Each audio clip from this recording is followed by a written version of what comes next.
ఈ రాష్ట్రాన్ని కాపాడుకోవాలి, ప్రజలు గెలవాలి, మీ జీవితాలు వెలగాలనే ఉద్దేశంతోనే 3 పార్టీలు కలిసి మీ దగ్గరికి వచ్చాం.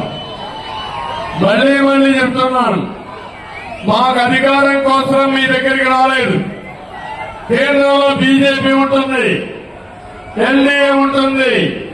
14 లక్షల కోట్ల రూపాయలు అప్పు చేశాడు ఈ ముఖ్యమంత్రి. ఈ రోజు ఒక విషయం చూడండి, కనీసం 5 సంవత్సరాల తర్వాత నేను ఏమీ చేయలేనని చేతులెత్తేసిన దుర్మార్గుడు ఈ ముఖ్యమంత్రి సైకో. మీరు ఒక విషయం గుర్తుపెట్టుకోవాలి. మీరు నిన్న చూశారు, ఆయన ఎన్నికల మేనిఫెస్టో వెలువడబోయింది. ఏమీ లేదు. 5 ఏళ్లకు ముందు ఏం చెప్పాడు అదే మాట్లాడుతున్నాడు. నేను చెప్తున్నా, నాకు ఒక ధైర్యం ఉంది, చేసే నమ్మకం ఉంది, దమ్ము ఉంది. మళ్లీ పనులు చేస్తా, ఆదాయాన్ని పెంచుతా, నేను ఇచ్చిన కార్యక్రమాలన్నీ పూర్తి చేసే బాధ్యత నాదని మీ అందరికీ హామీ ఇస్తున్నా. మీ అందరికీ ఆశ ఉన్నాయా లేదా? కోరికలు ఉన్నాయా లేదా? కోరికలు సాధించుకోవాలా లేదా? అంటే మనం అందరం కోరికలు చంపుకొని ఈ సైకోకి బానిసలుగా ఉండాలంటే అది సాధ్యమా తమ్ముళ్ళు అని మిమ్మల్ని అందరినీ అడుగుతున్నా. ఇది న్యాయమా అని మిమ్మల్ని అడుగుతున్నా. సాగుని బ్రతికించుకోవాలి, రైతులను రాజు చేయాలి. అందుకే అన్నదాత కార్యక్రమాన్ని తీసుకొచ్చాం. 20,000 రూపాయల ఆర్థిక సహాయం చేసి మళ్లీ రైతు సబ్సిడీస్ అన్ని ఇచ్చి రైతును బతికించే కార్యక్రమానికి శ్రీకారం చుడతాం. తమ్ముడు ఇక్కడ ఉన్నారు, మా ఆడబిడ్డలు అందరూ ఉన్నారు. ఏమమ్మా మీరే చెప్పండి, మీ ఆదాయం పెరిగిందా అని అడుగుతున్నా, ఖర్చులు పెరిగాయా లేదా అని అడుగుతున్నా, ఎవరైనా సరే మీ జీవన ప్రమాణాలు బాగున్నాయని అడుగుతున్నా. 2014 కంటే ఈ రోజు మీ జీవన ప్రమాణాలు మెరుగైనాయా అని అడుగుతున్నా మిమ్మల్ని. అందరూ అప్పుల పాలయ్యారు లేదని అడుగుతున్నా. ఏం తమ్ముళ్ళు, ఇప్పుడే మా తమ్ముడు తీసుకొచ్చాడు క్వార్టర్ బాటిల్ మందు బాబు. ఏంటి అన్యాయం? 60 రూపాయలు క్వార్టర్ బాటిల్, అవునా కాదా? ఇప్పుడు ఎంత? 200 రూపాయలు, అవునా కాదా? నాసిరకం, అవునా కాదా? ఇక్కడ పిల్ల సైకో తెలంగాణ నుంచి మద్యం చేస్తున్నాడా లేదా? డోర్ డెలివరీ ఇస్తున్నాడా లేదా? ఏమనుకుంటున్నారు మీరు? అంటే ఈ పేదవాడిని సర్వనాశనం చేసి నాసిరకం మద్యం ఇచ్చి చిలకమారిగా మీ రక్తాన్ని తాగి మిమ్మల్ని అనారోగ్యం పాలు చేసి ఆడబిడ్డల తాళిబొట్టు తెంచేసిన దుర్మార్గుడు ఈ సైకో అని చెప్పి నేను మీకు తెలియజేస్తాను. అదే నా బాధ, అదే నా కోపం. ఈ రోజు మాట్లాడుతున్నారు, ఏం తమలో హత్యారాజకీయాలు నేను ఎప్పుడన్నా చేశానా అని మిమ్మల్ని అడుగుతున్నా. నాకు తెలుసా అని మిమ్మల్ని అడుగుతున్నా. రాయలసీమలో ముఠాలు అణిచివేసిన నాయకుడిని, అవునా కాదా అని అడుగుతున్నా. హైదరాబాద్ లో మత సామరస్యాన్ని కాపాడింది నేనే. మత విద్వేషాలు కంట్రోల్ చేసిన పార్టీ, తీవ్రవాదులపైన పోరాడిన పార్టీ, రౌడీలను లేకుండా చేసిన పార్టీ. ఇప్పుడు రాజకీయ రౌడీలు తయారయ్యారు, ఊరికి ఒక సైకో తయారయ్యాడు. నేను ఒకటే 2 కోట్ల కోట్లు మీకు హామీ ఇస్తున్నా, మళ్లీ వస్తానే రాజకీయ రౌడీల్ని తుంగలో దొక్కేసే బాధ్యత నాదని మీ అందరికీ హామీ ఇస్తున్నా. రాజకీయం అంటే సేవాభావం, ప్రజలకు అండగా ఉండడం, ప్రజల్ని అణగదొక్కడం కాదు. ఖబర్దార్, జాగ్రత్తగా ఉండండి. ఎక్కడ జరుపుకున్నా మిమ్మల్ని పట్టకొచ్చి ప్రజాకోట్లో శిక్షించే బాధ్యత నాదని మరొకసారి హెచ్చరిస్తున్నా. తమ్ముడు, ఇప్పుడు చెప్పండి మీరంతా, ఒక పక్క మద్యం రేట్లు పెంచాడు, పెద్ద ఎత్తున లూటీ చేశాడా లేదా? ఇంకో పక్క ఇసుక, మీ రివర్లో ఇసుక దొరుకుతుందా లేదా? మీరు అందుబాటులో ఉందా? ఒకప్పుడు 1000 రూపాయలు ఒక ట్రాక్టర్, ఇప్పుడు ఎంత? 5,000. ఈ ఊరి ఇసుక ఈ ఊర్లో దొరకదు, హైదరాబాద్ లో దొరుకుతుంది, బెంగళూరులో దొరుకుతుంది. అవునా కాదా? అంటే ఎంత దుర్మార్గం అంటే మన ఊరు ఇసుక, మన ఇంటి ముందు ఇసుక మనం వాడుకోవడానికి వీల్లేదు. ఈ దొంగలు దోచుకొని భవన నిర్మాణ కార్మికుల్ని పూర్తిగా నాశనం చేసిన వ్యక్తులు వీళ్ళని చెప్పి నేను మీకు తెలియజేస్తున్నా. నేను అడుగుతున్నా, కరెంటు ఛార్జీలు పెరిగాయా లేదా అని అడుగుతున్నా, పెంచాలా లేదా అని అడుగుతున్నా. నేను పెంచానా అని అడుగుతున్నా మిమ్మల్ని. ఎప్పుడు కూడా కరెంటు విషయంలో రిఫార్మ్స్ తీసుకొచ్చింది నేనే 99లో. మిగులు కరెంటు సాధించింది నేనే. 2014లో మళ్లీ చూస్తే 22 మిలియన్ యూనిట్లు కరెంటు కొడుతుంటే 4 నెలల్లో కరెంటు మిగులు సాధించిన పార్టీ తెలుగుదేశం పార్టీ. ఇప్పుడు ఒకటే మాట చెప్తున్నాను, నేను కరెంటు ఛార్జీలు పెంచకుండా మీకు అందుబాటులో ఉండే విధంగా కరెంటు తీసుకొచ్చే బాధ్యత మాది. మీ ఊర్లోనే కరెంటు తయారు చేసుకోవచ్చు, మీ ఇంటి మీదనే కరెంటు తయారు చేసుకోవచ్చు, పక్కనే సోలార్ పార్క్ ఉంది, మీ పొలం దగ్గరనే మీరు కరెంటు తయారు చేసుకోవచ్చు, మీరు ఆ కరెంటు వాడుకోవచ్చు. మిగిలిన కరెంటు మాకు ఇవ్వచ్చు, ప్రభుత్వం కూడా కొనుగోలు చేసి డబ్బులు ఇస్తాం. అంటే వ్యవసాయం చేసుకుంటూనే ఎంత మీ వ్యవసాయానికి కావాలో వాడుకుంటూనే మిగులు కరెంటు మాకు ఇవ్వండి, డబ్బులు ఇస్తాం. కరెంటు సాలకపోతే మళ్ళా మీకు తిరిగి కరెంటు సప్లై చేసే బాధ్యత మాదని మీ అందరికీ ఆమెస్తున్నా. ఎప్పుడైనా అసలు ఆలోచనలు ఉండాలి, స్వార్థం ఉంటే కష్టం. నేను ఎప్పుడు కూడా మీలో మీకు న్యాయం జరగాలని ఆలోచిస్తా, వీళ్ళు మిమ్మల్ని దోపిడీ చేయాలని ఆలోచిస్తారు. కాబట్టి ఇలాంటి సమస్యలన్నీ వస్తాయి. చెత్త మీద పన్నేయడం, ఎక్కడ చూసినా భారీ ఎత్తున ఇవన్నీ పెరిగిపోయి ఈరోజు కామన్ మ్యాన్ బాగా సఫర్ అయ్యే పరిస్థితికి వచ్చారు. మామూలుగా కాదు, అన్ని విధాలా ఇబ్బంది పెట్టారు. పెట్రోల్ డీజిల్ పెరిగింది, నిత్యావసర వస్తువులు పెరిగాయి, అన్ని విధాలుగా మీరు నష్టపోయారు. అందుకే ఒక సుపరిపాలన ద్వారా మళ్లీ ఇవన్నీ నియంత్రణ చేసి మీకు మెరుగైన జీవన ప్రమాణాలు అందించే బాధ్యత మాదని మీ అందరికీ హామీ ఇస్తున్నా. తమలో ఉద్యోగాలు ఇప్పుడే నేను చెప్పాను, డిఎస్సీ పెట్టాడని ముఖ్యమంత్రి, జాబ్ గ్యారంటీ ఇచ్చాడా ముఖ్యమంత్రి. ఇక్కడే ఓర్వకల్లో ఒక పరిశ్రమ వచ్చిందా ఈ హయాంలో? తగ్గడంత పోయిందా లేదా? మళ్లీ ఇవన్నీ రావాలంటే ఎవరు రావాలి? జాబు రావాలంటే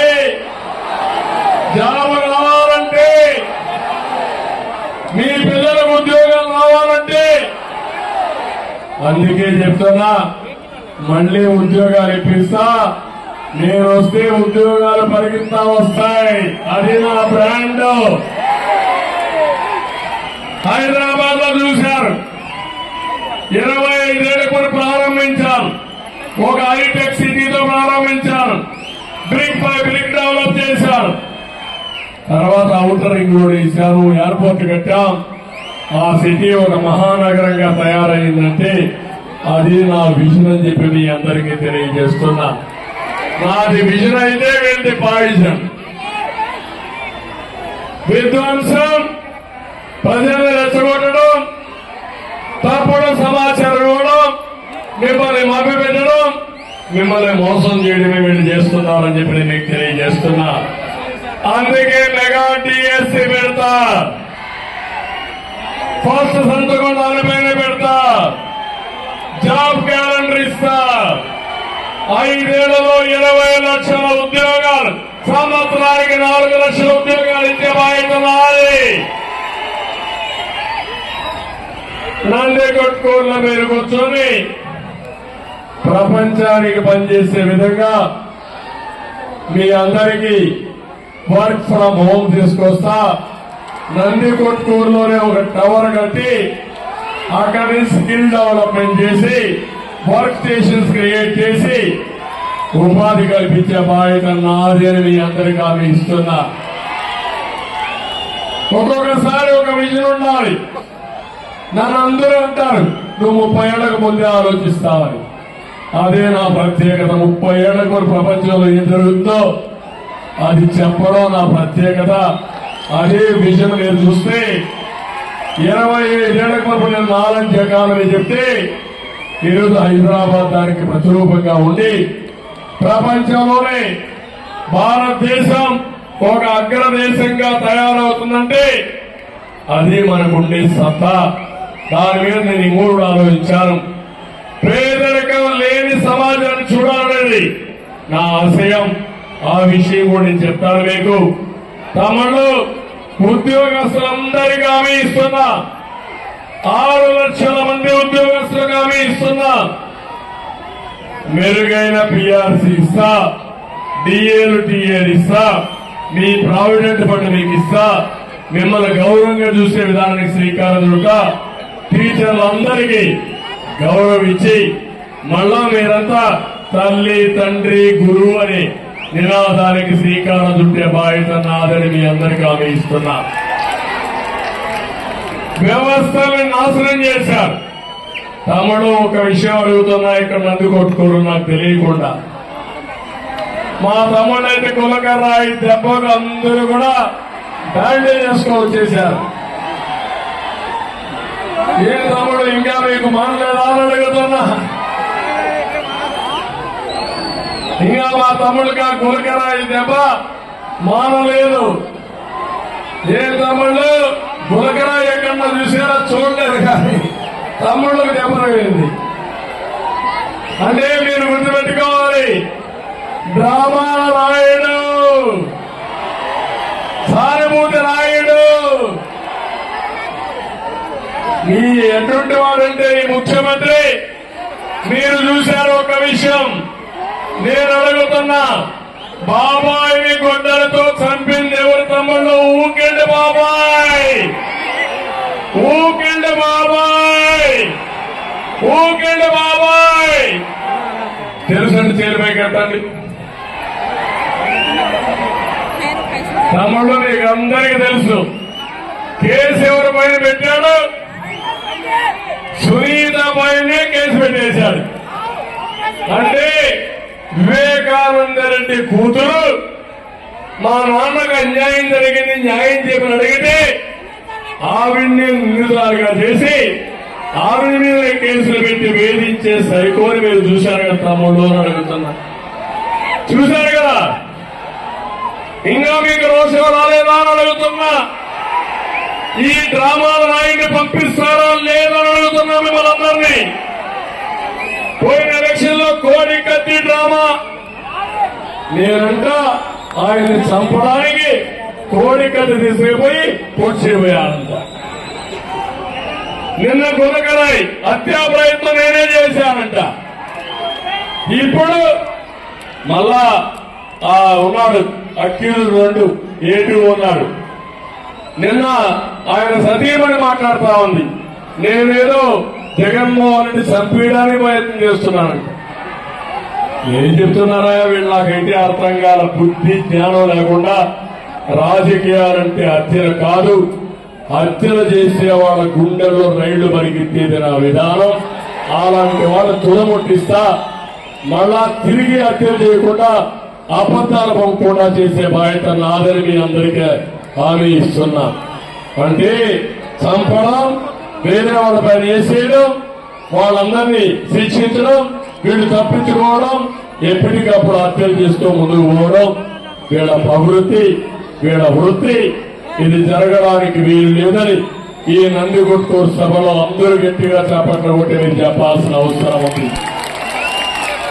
దుర్మార్గమైన ఆలోచనలు అభివృద్ధి చేయకుండా మన అటెన్షన్ డైవర్ట్ చేసి కులాల మధ్య, మతాల మధ్య, ప్రాంతాల మధ్య చించబెట్టి చలిగాల్చుకునే రకాలు ఇవన్నీ. నేను రాయలసీమవాదిని, ఈ గడ్డ మీద పుట్టా, అవునా కాదా తమ్ముడు అని అడుగుతున్నా. నేను సామాజిక న్యాయానికి కట్టుబడి ఉన్నా. ఈరోజు కర్నూలు జిల్లాలో చూడండి, బోయ కులస్తులు ఎక్కువగా ఉన్నారు. ఇద్దరు బోయస్తులకి బోయ కులాలకి ఎమ్మెల్యేలుగా ఇచ్చారు. అనంతపురంలో ఇద్దరికి ఇచ్చారు. ఒక ఎంపీని పెట్టారు. అంటే బోయ కులస్తులు ఎక్కువగా ఉన్నారు కాబట్టి ఒక ఎంపీని 4 ఎమ్మెల్యేలు పెట్టిన పార్టీ తెలుగుదేశం పార్టీ. కురబ కులస్తులు ఎక్కువ ఉంటే వాళ్ళకి ఎంపీని ఇచ్చాం కర్నూలులో.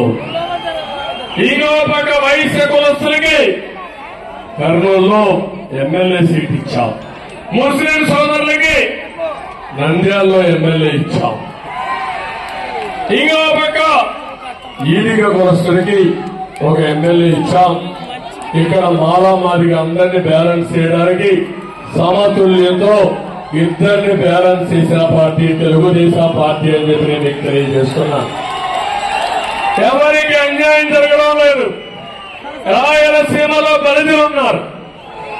అది కూడా ఆలోచించి ఒక పక్కన పవన్ కళ్యాణ్ గారికి సీట్ ఇచ్చి తిరుపతిస్తే, రెండవ పక్కన తెలుగుదేశం పార్టీ రాయచోట్ల సీట్ ఇచ్చిన పార్టీ తెలుగుదేశం పార్టీ.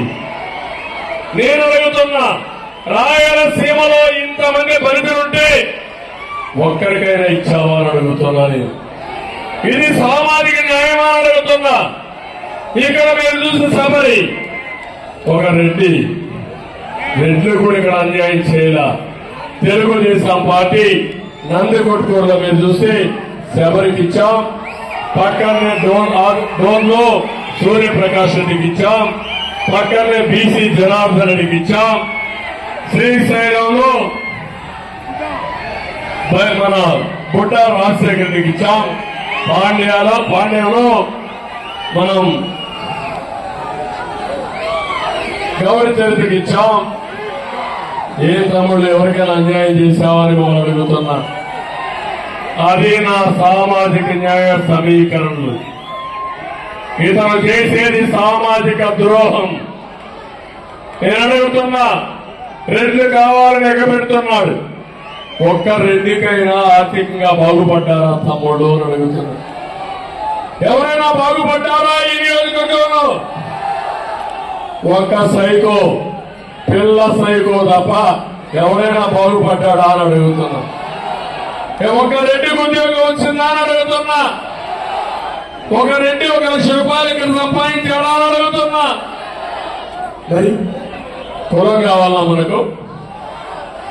మతాన్ని రెచ్చగొడుతున్నానని చెప్తున్నాను. నేను వస్తే మళ్ళా 4% రిజర్వేషన్లు పోతాయంట.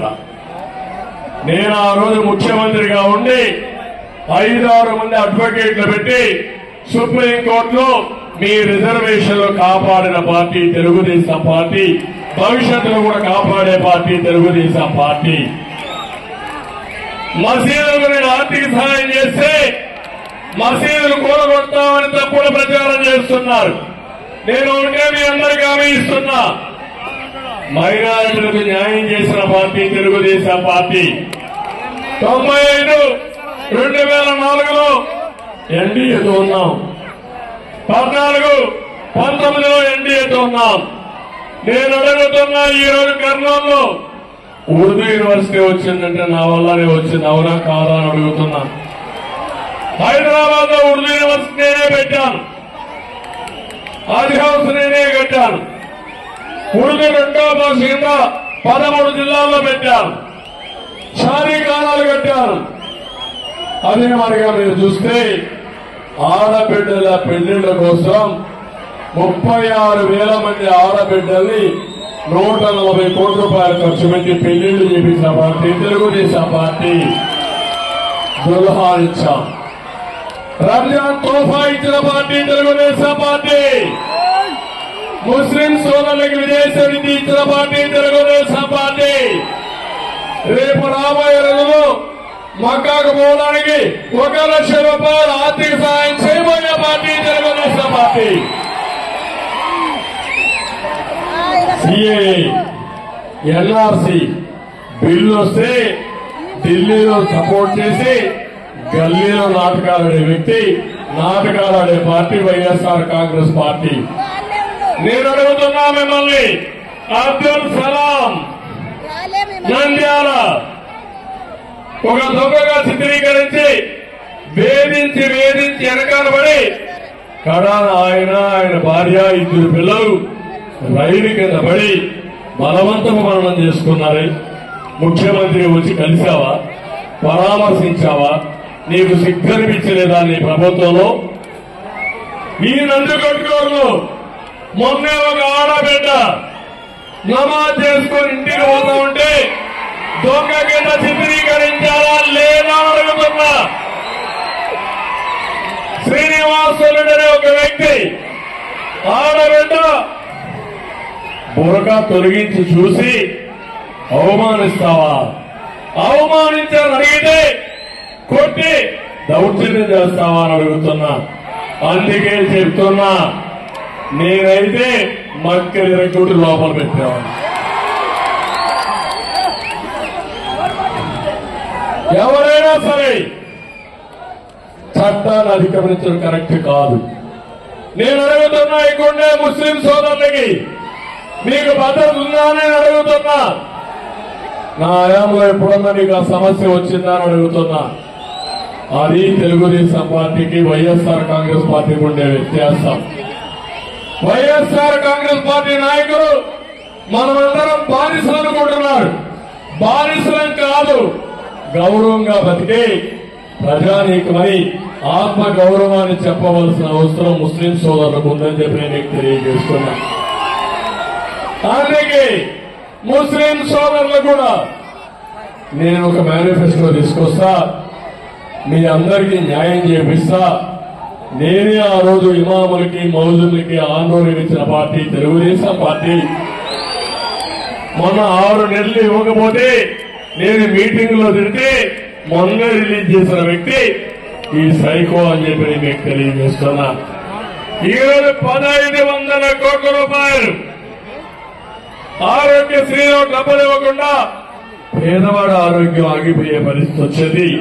ఇలాంటి చెప్పుకుంటూ పోతే రాత్రంతా కూడా చాలదు. ఏది ఏమైనా నేను ఒకటే మిమ్మల్ని అందరినీ కోరుతున్నా. ఈ రోజు నేనేదో వాళ్ళని తిట్టడానికి రాలేదు. నేను వచ్చింది ఒకే దానికి వచ్చా, మిమ్మల్ని చైతన్యవంతులు చేయడానికి వచ్చా, ప్రజా కళం కింద వచ్చా, వాస్తవాలు చెప్పడానికి వచ్చా. మళ్లీ జరగడానికి తప్పు జరిగితే మీ జీవితాలు చాలా ఆగమైపోతాయి, ఇబ్బంది పడతారు. అది ముందు చెప్పడం నా బాధ్యత. అందుకే మీ పిల్లల కోసం, మీకోసం, మన భవిష్యత్తు కోసం, ఈ రాష్ట్రం కోసం చెప్పడానికి వచ్చా. నేను ఒకే ఒక విషయం చెప్తున్నా, నాకేం ముఖ్యమంత్రి పదవి కావాలని అడుగుతున్నా. సమైక్య ఆంధ్రప్రదేశ్ లో 9 సంవత్సరాల ముఖ్యమంత్రిని, నవ్య ఆంధ్రప్రదేశ్ లో 5 సంవత్సరాల ముఖ్యమంత్రిని, హైదరాబాద్ నగరాన్ని అభివృద్ధి చేసి ప్రపంచ పట్టణంలో పెట్టిన వ్యక్తిని, ఐటీ అభివృద్ధి చేసి తెలుగు వారిని ప్రపంచం మొత్తం పంపించిన పార్టీ తెలుగుదేశం పార్టీ. నా బాధ 50% జనాభా ఆంధ్రప్రదేశ్ లో ఉంటే కులాలు, మతాలు, ప్రాంతాలకు అతీతంగా అందరూ కూడా నాశనం అయిపోయాం. బాధల్లో ఉన్నారు, ఇబ్బందుల్లో ఉన్నారు, ఆర్థికంగా సంక్షోభంలో ఉన్నారు. అందుకే నేను ఒక బాధ్యత తీసుకున్నా. ఆ బాధ్యత ఈ రాష్ట్రాన్ని కాపాడి ప్రతి ఒక్క ఇంటికి ఒక పెద్ద కొడుకు మారిగా, ఒక కుటుంబ సభ్యుడిగా మీ పెద్ద కొడుకుగా బాధ్యత తీసుకుని మీ అందరినీ న్యాయం చేయాలని ఏకైక కోరిక. భగవంతుడు ఎంత శక్తి ఇస్తే 40 ఏళ్ల అనుభవంతో తీసుకొని మళ్లీ 14 సంవత్సరాలు ఎంతైతే పనిచేశారో 5 ఏళ్లలో చేసి మీ రుణం తీర్చుకుంటానని మీ అందరికీ హామీ ఇస్తున్నా. అందుకనే ఒక నిర్దిష్టమైన ప్రణాళికతో వచ్చాను. సూపర్ 6, మన super 6 bumper success, super hit కూడా. జగన్మోహన్ రెడ్డి నిన్న రిలీజ్ చేసిన ఎలక్షన్ మేనిఫెస్టో అట్టర్ ఫ్లాప్. చూసారా? ఏమైనా ఉందా దాంట్లో? ఏమైనా వస్తుందా మీకు? నేను ఇచ్చింది ఏముందో చూడండి. మళ్లీ అంటున్నాడు నాకు విశ్వసనీయత లేదంట, నేను ఇవ్వలేనంట. సంపద సృష్టించడం తెలిసిన వ్యక్తిని నేను ఇవ్వలేకపోతే నువ్వు ఇచ్చింది మొదట్లో బటన్ నొక్కింది నేను చేసిన అభివృద్ధితో బటన్ నొక్కావు తప్ప నేను అభివృద్ధి చేయకుంటే నీ బటన్ ఆ రోజు ఆగిపోయేది. 5 ఏళ్లు జరిగింది, ఇప్పుడు ఆగిపోయే పరిస్థితి వచ్చింది. అవునా కాదా తమ్ముడు అడుగుతున్నా. ఎప్పుడు కూడా ట్యాంకులో నీళ్లుంటే కుళాయిలో నీళ్లు వస్తాయి. అవునా కాదా? చెరువులో నీళ్లుంటే కాలువలో నీళ్లు వస్తాయి. అవునా కాదా? నేను చెరువు నింపి పెడితే కాలంలో నీళ్లు తీసుకుపోయిన వ్యక్తి. నేను ట్యాంక్ నిండి పెడితే కొళాయిలో నీళ్లు తిప్పుకున్న వ్యక్తి. ఇప్పుడు ట్యాంకులో నీళ్లు లేవు. ఇప్పుడే అలగమూరు రిజర్వాయర్ రిపేర్ కూడా చేయా. మీకు అర్థమైందా? ఇప్పటికైనా దేనికైనా సమర్థత ఉండాలి, తెలివితేటలు ఉండాలి. దోచుకోవడంలో తెలివితేటలు ఉన్నాయి, నేరాలు చేయడంలో పిహెచ్డీ చేశాడు కానీ సంపదలు మాత్రం లేదు, ప్రజలకు సర్వీస్ చేయడం లేదని చెప్పి తెలియజేస్తున్నా. అందుకే నేను సూపర్ 6 లో మా ఆడబిడ్డలకు హామీ ఇస్తున్నా. ఈసారి నేను ఇచ్చే కార్యక్రమాలు మహాశక్తి కింద ఈ రోజు నేను ఆలోచిస్తే ప్రతి ఆడబిడ్డకి 1500 రూపాయలు నెలకిస్తా. సంవత్సరానికి 18,000. 5 ఏళ్లలో 90,000 ఇచ్చే బాధ్యత నాదని మా ఆడబిడ్డలందరికీ హామీ ఇస్తున్నా. రెండవది అమ్మకు వందనం. ఎంతమంది పిల్లలుంటే అంతమందికి 15,000. ఆంక్షలు లేవు, కటింగ్లు లేవు. ఒకరుంటే 15,000, ఇద్దరుంటే 30,000, ముగ్గురుంటే 45,000. అందరినీ చదివించే బాధ్యత మారి వివక్షత లేదు. మూడోది నేనే దీపం పెట్టా, వీళ్ళు ఆరిపేశారు. ఈరోజు వంట గ్యాస్ ఆటకెక్కింది. మళ్ళా మా ఆడబిడ్డలకు హామీ ఇస్తున్నా. 3 వంట గ్యాస్ సిలిండర్లు ఉచితంగా ఇచ్చి మళ్ళా దీపం వెలిగిస్తా. 4 ఆర్టీసీ బస్సుల్లో ఉచిత ప్రయాణ సౌకర్యం ఏర్పాటు చేస్తా. రేపు రాబోయే రోజుల్లో పూర్వకంలో పరిశ్రమలు వస్తే నంది కొట్టుకోడు నుంచి పనిచేసేదానికి బస్సుల్లో పోయి మళ్ళా సాయంత్రం మీరు ఇంటికి రావచ్చు. ఎక్కడైనా మీరు అమ్మవారింటికి పోవాలంటే పోయి మళ్ళా దర్జాగా రావచ్చు. నేనే డ్రైవర్ని, సురక్షితంగా బస్సు నడుపుతా. నా డ్రైవింగ్ లో ఎవరికి కూడా ఏ బాధ లేదు. డ్రైవింగ్ తెలియని వ్యక్తి సైకో, రివర్స్ గేర్ లో పోయిన వ్యక్తి. అందుకే నేను రివర్స్ గేర్ కాదు టాప్ గేర్ లోని ఎడతా. గేర్ లేని బస్సుగా తయారు చేసే బాధ్యత నాది. ఆటో పైలట్ లో పెడతాం. No accidents. ఓకే, ఇది చేసి మా ఆడబిడ్డలకి డ్వాక్రా సంఘాలకి 10 లక్షల రూపాయలు వడ్డీ లేని రుణాలు ఇస్తా. ఈయన చేసేది 10 రూపాయలు ఇచ్చి 100 రూపాయలు దోచేయడం. నేను చేసేది అప్పు చేయను, అవసరం కొద్ది చేస్తాం, కానీ సంపద సృష్టిస్తా, ఆదాయాన్ని పెంచుతా.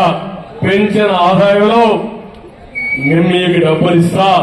అతను ఇచ్చేది 10 అయితే నేను 20 రూపాయలు ఇస్తా. 20 రూపాయలు ఇచ్చి దాని నుంచి 2,000 రూపాయలు, 2 లక్షల రూపాయలు సంపాదించే మార్గం నేర్పిస్తా. చేప ఇవ్వడమే కాదు, చేపను పట్టుకోవడం నేర్పిస్తానని మీ అందరికీ హామీ ఇస్తున్నా. అప్పుడు ఆ చేపలు మీరు అమ్ముకోవచ్చు. ఒకవేళ నేను చేప ఇచ్చి ఒకరోజు నేను చేపలు పట్టలేని పరిస్థితి వస్తే మీకు ఆ రోజు పస్తుండే పరిస్థితి వస్తుంది. ఎవరో కావాలని అడుగుతున్నా. ఏది ముఖ్యం? చేప ఇవ్వాలి, చేపను పట్టుకునే మార్గం నేర్పించాలా లేదా? నేర్పించాలా లేదా? అదే చేపిస్తానని నేను అందరికీ హామీ ఇస్తున్నా. ఇది కాకుండా ప్రతి ఒక్క ఇంటికి నీళ్లు ఇస్తా. ఈ రోజు మీరు ఇక్కడ చూస్తే ఎంత దుర్మార్గం అంటే నీళ్లు కూడా సరిగ్గా ఇవ్వకుండా మిమ్మల్ని ఇబ్బంది పెట్టిన వ్యక్తి ఈ వ్యక్తి. అందుకే నేను ఉంటే మీ అందరికీ హామీ ఇస్తున్నా. తప్పకుండా అలగనూరు బ్యాలెన్సింగ్ రిజర్వాయర్ నుంచి త్రాగునీటి పైప్ లైన్ వేసి ఇక్కడికి నీళ్లు ఇవ్వాలని ఒక ప్రాజెక్టు శాంక్షన్ చేస్తే అది కూడా నిలిపేశాడు. వస్తానే ప్రారంభిస్తా. ప్రతి ఒక్క ఇంటికి కొళ్ళాయి ద్వారా ప్రొటెక్టెడ్ వాటర్ స్కీమ్ ద్వారా నీళ్లు ఇచ్చే బాధ్యత నాదని మీ అందరికీ హామీ ఇస్తున్నా. అది నా బాధ్యత, అది చేస్తా. ఇది కాకుండా ఇంకొక పక్క మీరు చూస్తే